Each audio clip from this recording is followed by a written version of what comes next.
The freezing wind howled through the desolate streets of Moscow in the winter of 1918. Snowdrifts piled high against the crumbling facades of buildings that had once housed the aristocracy of the Russian Empire, but now stood as hollow shells under the Bolshevik regime.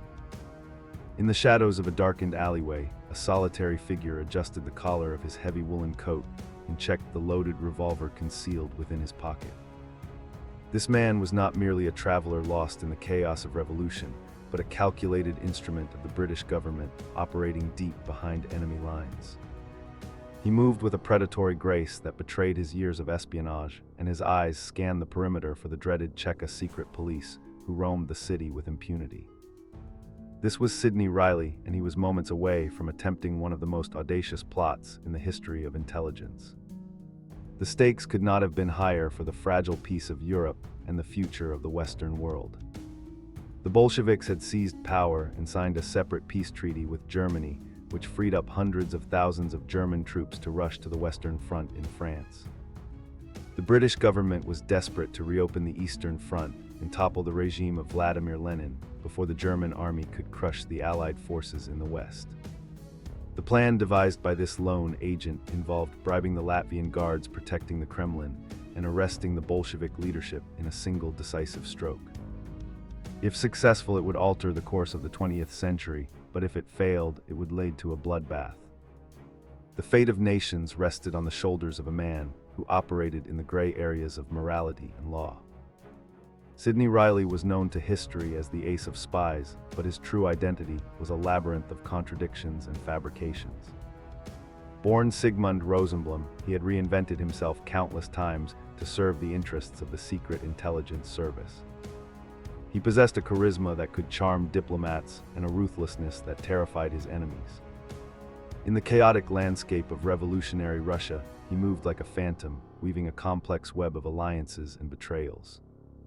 He was the archetype of the gentleman spy figure who would later inspire fictional creations like James Bond. Yet unlike the cinematic heroes, Reilly operated without a safety net in a world where capture meant certain torture and a brutal execution in the cellars of the Lubyanka prison. But how did a single intelligence organization grow from a tiny office in London to a global force capable of toppling governments and altering the outcome of world wars? The answer lies in the murky origins of the Secret Service Bureau and the vision of its eccentric founder. Before the high-tech surveillance of the modern era and the satellite networks that span the globe, espionage was a game of human intuition and personal risk. It was a world of invisible ink and dead drops where a single slip of the tongue could compromise an entire network. To understand the legend of the Secret Intelligence Service, we must peel back the layers of myth and examine the cold, hard reality of its inception. The reveal of the Secret Intelligence Service story begins not with a bang, but with a bureaucratic shuffle in the corridors of power in London. Facing the rising threat of the German Empire and its naval expansion, the British government realized it was woefully unprepared for the coming conflict. In 1909, the Committee of Imperial Defense recommended the creation of a new agency dedicated to Secret Service. This organization would eventually split into two distinct arms, with one focused on domestic security and the other on foreign intelligence.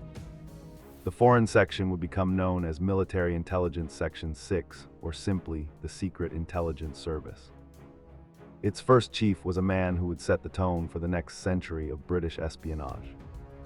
Captain Mansfield George Smith Cumming was a naval officer whose career had been cut short by severe seasickness, but whose mind remained sharp and ambitious.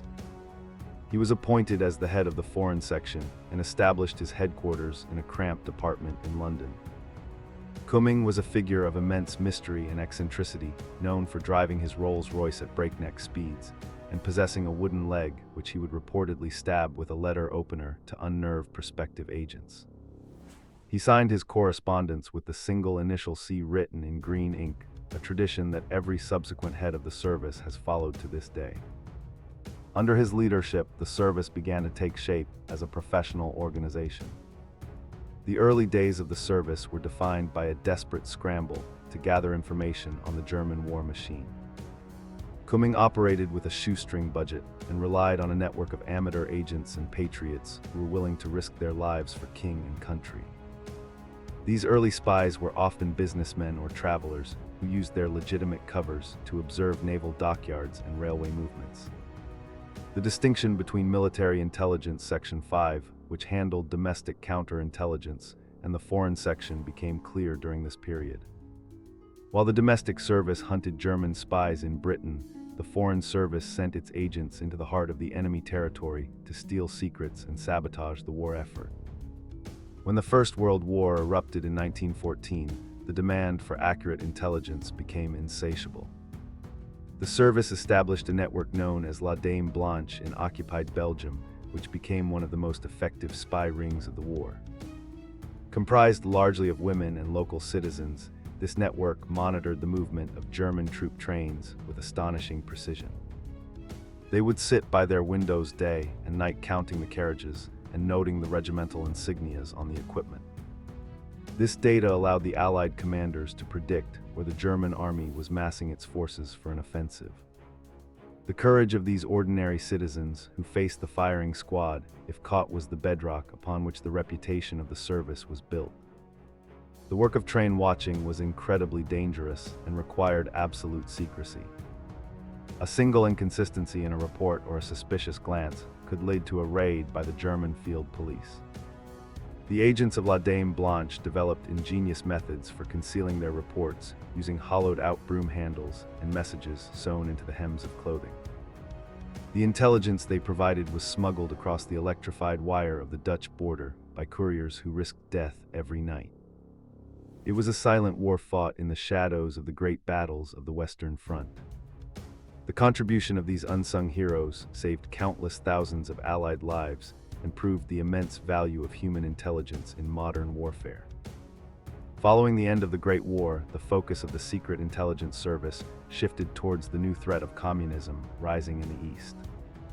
The Bolshevik Revolution in Russia had created a wave of paranoia across Europe, and the British government was terrified of a similar uprising at home. The service directed its resources towards infiltrating the Soviet government and monitoring the activities of communist agitators. This was the era of the Great Game, where spies like Sidney, Reilly, and others played a deadly game of cat and mouse with the Soviet Cheka. It was a time of shifting alliances and deep suspicion, where the friend of today could be the enemy of tomorrow. As the 1930s progressed, a darker shadow began to fall across Europe with the rise of the Nazi Party in Germany. The service found itself underfunded and overstretched, struggling to penetrate the police state created by the Gestapo. The new head of the service, Admiral Hugh Sinclair, attempted to build a network of agents within Germany, but the efficiency of the Nazi counterintelligence apparatus made this nearly impossible. To compensate, the service relied on the Z organization, a parallel network run by Colonel Claude Dancy, which operated under the cover of passport control offices and business firms. This secret structure was designed to remain intact even if the main stations were compromised. However, the fragility of the British intelligence network was brutally exposed in the autumn of 1939 during the Venlo incident. Two British officers named Sigismund Best and Richard Stevens were lured to a meeting at a cafe near the Dutch-German border by men they believed to be dissatisfied German military officers plotting against Hitler. In reality, they were walking into a trap set by the German Sicherheitsdienst. A firefight erupted at the border crossing, and the two British agents were kidnapped and dragged across the frontier into Germany. Under interrogation, they revealed the names of spy networks across Europe, effectively blinding the Secret Intelligence Service at the very moment the Second World War began. The Venlo disaster forced the service to completely rebuild its European operations from scratch, while the continent fell under the Nazi jackboot. The new Chief Stuart Menzies faced an impossible task as the German army swept through France and drove the British forces into the sea at Dunkirk. With no agents left on the ground, the service had to rely on a new and secret weapon that would change the nature of espionage forever. In the quiet English countryside at a Victorian estate known as Bletchley Park, mathematicians and linguists were working to break the Enigma code used by the German military. The intelligence derived from this source was codenamed Ultra and it became the lifeblood of the Allied war effort. While the code breakers at Bletchley Park provided the raw data, it was the job of the Secret Intelligence Service to distribute this information to the commanders in the field without revealing its source. They created special liaison units to pass the ultra-intercepts to generals like Montgomery and Eisenhower, ensuring that the Germans never suspected their codes had been broken. This combination of signals intelligence and the slow rebuilding of human networks allowed the Allies to anticipate German moves. The service also found itself in a rivalry with the newly formed Special Operations Executive, which was tasked by Winston Churchill to set Europe ablaze through sabotage and subversion. One of the most spectacular successes of the service during the Second World War was a deception plan known as Operation Mincemeat. The goal was to convince the German High Command that the Allied invasion of southern Europe would take place in Greece and Sardinia, rather than the obvious target of Sicily. To achieve this, the intelligence officers procured the body of a homeless man named Glyndwr Michael, who had died in London. They dressed the corpse in the uniform of a Royal Marines officer and created a completely false identity for him, named Major William Martin. In his pockets, they placed personal letters, theater tickets, and most importantly, top-secret documents outlining the fake invasion plans. The body was released from a submarine off the coast of Spain, where it would wash ashore and be found by the local authorities, who were known to share information with the Germans. The plan worked perfectly. The Spanish officials passed the documents to the German intelligence agents, who photographed them and sent the information to Berlin. Hitler was so convinced by the deception that he moved tank divisions away from Sicily to defend Greece. When the Allied forces landed on the Sicilian beaches, they faced significantly less resistance than expected. Operation Mincemeat saved thousands of lives and demonstrated the power of creative deception in warfare. As the Second World War drew to a close, the alliance between the West and the Soviet Union began to fracture, leading to the onset of the Cold War. The Secret Intelligence Service once again turned its gaze toward Moscow, but they were unaware that a cancer was growing within their own ranks. During the 1930s, Soviet recruiters had targeted disaffected young intellectuals at Cambridge University. These men, who would become known as the Cambridge Five, rose to high positions within the British establishment while secretly working for the KGB. The most notorious among them was Kim Philby, a charming and highly competent officer who was being groomed for the very top leadership of the service. The betrayal of the Cambridge Five caused catastrophic damage to Western intelligence operations for decades. Kim Philby was appointed as the head of the anti-Soviet section of the service, meaning the man responsible for fighting the KGB was actually a KGB agent. He betrayed the identities of agents, attempting to infiltrate Albania and the Baltic states, leading to their capture and execution. Every plan and every secret document that crossed his desk was forwarded to his handlers in Moscow. It was a breach of security so profound that it shook the confidence of the American intelligence agencies in their British counterparts. The unraveling of the Cambridge spy ring was a slow and painful process that humiliated the British establishment. Two of the spies, Guy Burgess and Donald Maclean, fled to Moscow in 1951, just as the net was closing around them. Their defection cast a shadow of suspicion over Philby, who was forced to resign, but was not conclusively exposed until years later. He eventually defected to the Soviet Union in 1963, leaving behind a legacy of ruin. The service had to engage in a painful period of introspection and internal investigation to root out any remaining moles and rebuild the trust of their allies. Despite the devastation caused by Philby, the Secret Intelligence Service achieved significant victories during the Cold War. One of the most important assets of the era was a Soviet military intelligence colonel named Oleg Penkovsky. Disillusioned with the Soviet system and the reckless nuclear brinkmanship of Nikita Khrushchev, Penkovsky reached out to the West. He provided the British and American intelligence services with thousands of photographs of top-secret manuals and reports on Soviet missile capabilities. His intelligence was crucial during the Cuban Missile Crisis, allowing President John F. Kennedy to know exactly how far the Soviet missiles could reach and how long it would take for them to become operational. Penkovsky met with his handlers in hotel rooms in London and Paris, passing over rolls of film from his Minox camera. He was a man driven by a desire to prevent a nuclear holocaust, even as he risked his life with every document he stole.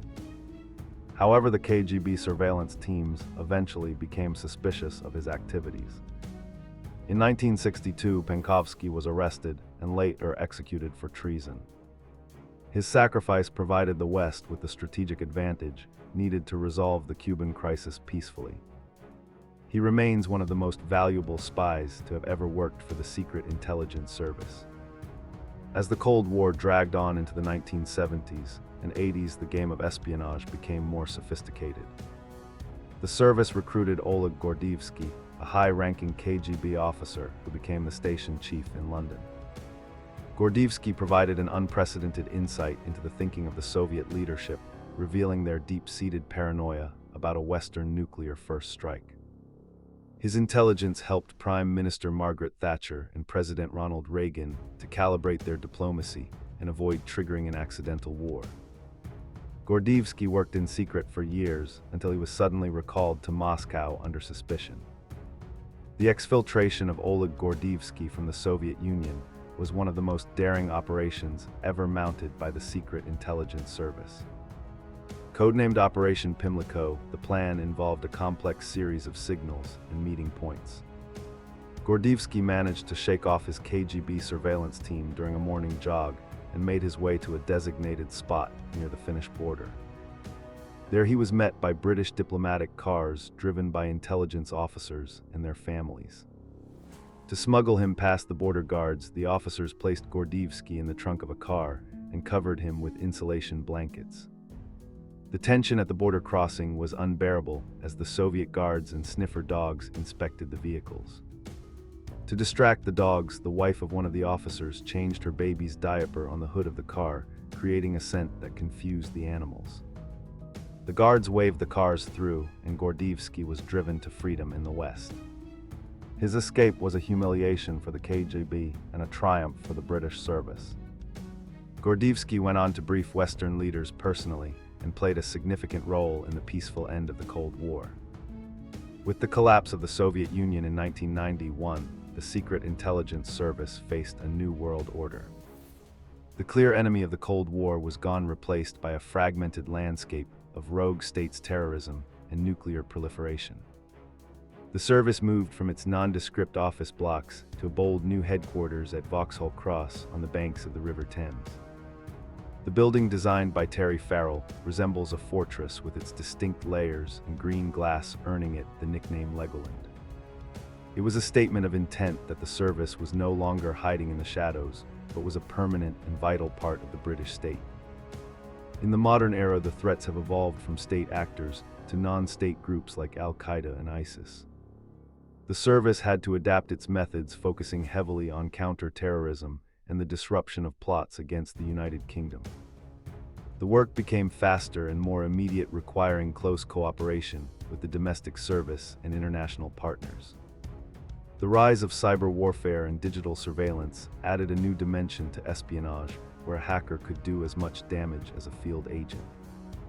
Yet the core mission remained the same: to obtain the secrets that others wished to keep hidden.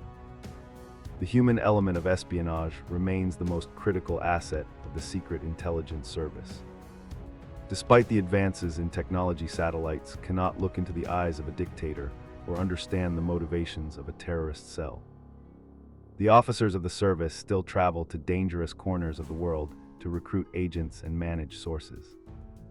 They rely on the same skills of persuasion, empathy, and psychological insight that Mansfield Cumming looked for in 1909.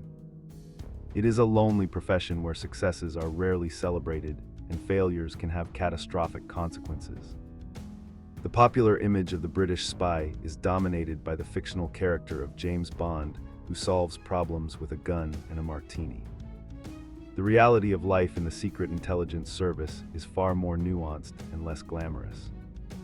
Intelligence work involves long hours of patient analysis, waiting for a contact who might never show up, and sifting through mountains of data to find a single nugget of truth. Violence is viewed as a failure of tradecraft rather than a tool of the trade. The real officers are ordinary people doing extraordinary things, often at great personal cost to their family lives and mental health. The anonymity required by the profession means that the officers of the service can never tell their friends or extended family what they truly do. They live behind a cover story, pretending to be diplomats or civil servants while carrying the burden of state secrets. When an officer dies in the line of duty, their name is not published in the newspapers, and there are no public parades. Their memorial is a simple book of remembrance in the lobby of the headquarters at Vauxhall Cross, where the names are recorded only by a first name or a simple initial. The motto of the Secret Intelligence Service is Semper Occultus, which translates to always secret. This ethos has guided the organization through over a century of turmoil and triumph. From the muddy trenches of the First World War to the digital battlefields of the 21st century, the service has remained a silent guardian of the nation. It has made mistakes and suffered betrayals, but it has also secured victories that have preserved the freedom of the Western world. The history of the service is a testament to the resilience and ingenuity of the men and women who serve in the shadows. As we look to the future, the challenges facing the Secret Intelligence Service will only grow more complex. The rise of artificial intelligence, the shifting balance of global power, and the threat of biological warfare will require new strategies and new technologies. But the fundamental nature of the work remains unchanged. It is about understanding the human heart and the secrets that drive the actions of nations. The legacy of Mansfield, Cumming, and the green ink signature lives on in every report filed and every operation launched. The story of the Secret Intelligence Service is not just a chronicle of spies and gadgets, but a reflection of the history of the 20th century itself. It is a story of how a small island nation projected its influence across the globe through the power of information. It is a narrative filled with heroes and villains, traitors and patriots, all playing their part in the great game of nations. As long as there are secrets to be kept and truths to be uncovered, the men and women of the service will be there watching and listening in the dark. In the end, the true measure of the Secret Intelligence Service is found not in the movies or the novels, but in the silence of a peaceful night. It is the attacks that never happened, the wars that were prevented, and the lives that were saved without the world ever knowing. They are the custodians of the national safety, operating on the razor edge of danger. And as the sun sets over the Thames and the lights of Vauxhall Cross reflect in the dark water, the work goes on. Always secret, always watching. This is the legacy of Britain's Foreign Intelligence Service.